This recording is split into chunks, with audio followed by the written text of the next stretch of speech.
This is the first installment of a new video series from Jazz and Powers. In this series, we will focus on a jazz legend each month and discuss 5 of their essential albums that you need to listen to. This is not meant as a way to rank different records against each other, but rather to provide a core listening foundation for students or listeners as they begin to check out an artist. In this video, we are going to go over 5 JJ Johnson albums that you need to listen to. JJ Johnson was one of the most influential jazz trombonists of all time. He came onto the scene in the 1940s playing with the great big bands of Benny Carter and Count Basie. Johnson is admired for his flawless technique, full, rich tone, and for paving the way for other jazz trombonists to play bebop. Johnson released over 30 albums as a leader between the 1940s and 1990s, so it's hard to get our list down to just 5 albums. If you want to check out more records, look at the description below for his complete discography and where to buy and stream the records. Here are the 5 albums in no particular order.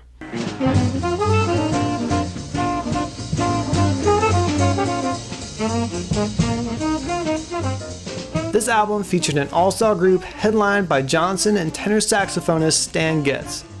While the 2 horn players were billed as the headlining artists, the rhythm section was just as stellar with Oscar Peterson on piano, Ray Brown on bass, Herb Ellis on guitar, and Connie Kay on drums.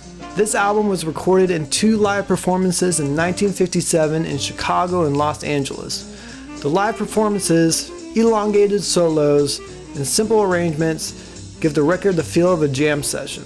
Johnson's extended solos showcase his immaculate technique and his vast vocabulary of ideas. Johnson does a great job blending with Getz on the melodies and remains in sync with the swinging rhythm section for the entire record. This is a great record for students looking for blues solos to transcribe. It features 2 takes of Charlie Parker's Billy's Bounce and another 2 takes of Oscar Pettiford's Blues in the Closet. Other standards featured on the record include My Funny Valentine, Crazy Rhythm, Yesterdays, and It Never Entered My Mind. This is an easy to access album and is available on all your standard streaming services as well as most LP and CD sellers.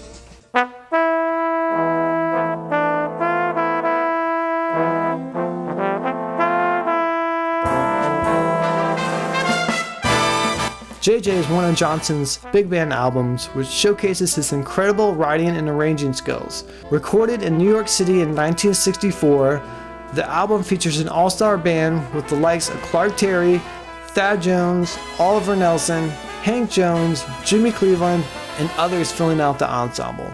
The album features an amazing arrangement of El Camino Real, one of Johnson's most famous compositions. There are also great arrangements of multiple standards including Miles Davis's So What, Oliver Nelson's Stolen Moments, and Charlie Parker's My Little Suede Shoes. Overall, this is a fantastic album that highlights Johnson's high level of playing and also his superb writing skills. The album is available on most streaming services. However, the CD and vinyl are rare and hard to find. Most of the tracks can be found on the CD Say When, which is a compilation of this record, and the Total JJ Johnson.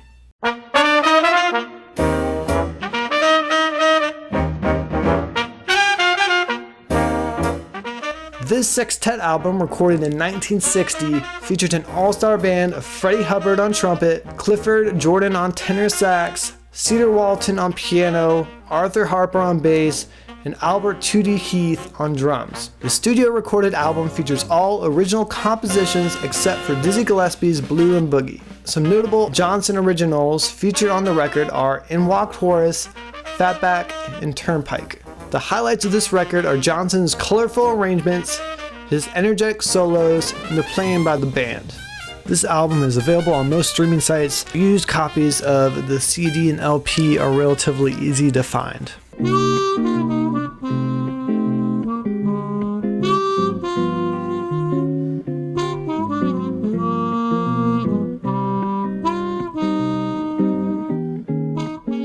This is a less commonly known record recorded in 1983 in Hollywood.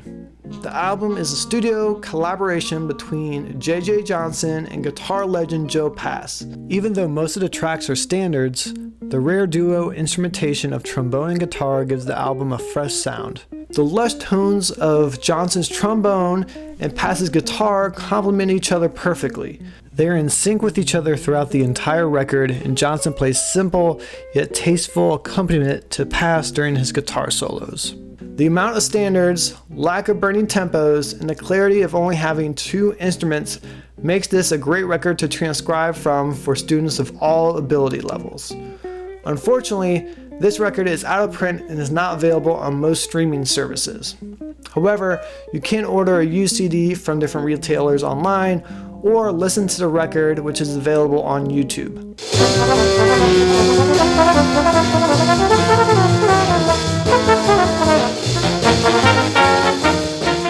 Recorded in 1953 for the major jazz record label Blue Note, The Eminent Volume 1 is one of Johnson's most well-known albums.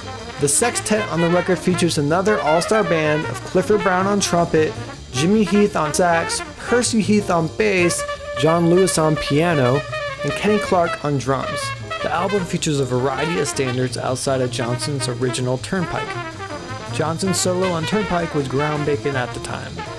He navigates the incredibly fast tempo with clear, precise bebop lines that were unheard of at the time. Each member of the band adds their own personality to the record, and in particular, Clifford Brown completely blows away the listener on all of his solos. This record is available on all streaming platforms, and the CD and vinyl are relatively easy to find. We hope you enjoyed this video and you now have a foundation of JJ Johnson records for you to listen to. This video is meant as only a starting point for listening to JJ Johnson. Look at the description below for a complete list of all of the albums Johnson released as the leader. If you like this video, we will be releasing a new video in the series every month, so make sure to hit the subscribe button and hit the like button below. For more information about Jazz and Powers, go to our website at www.jazzandpowers.org.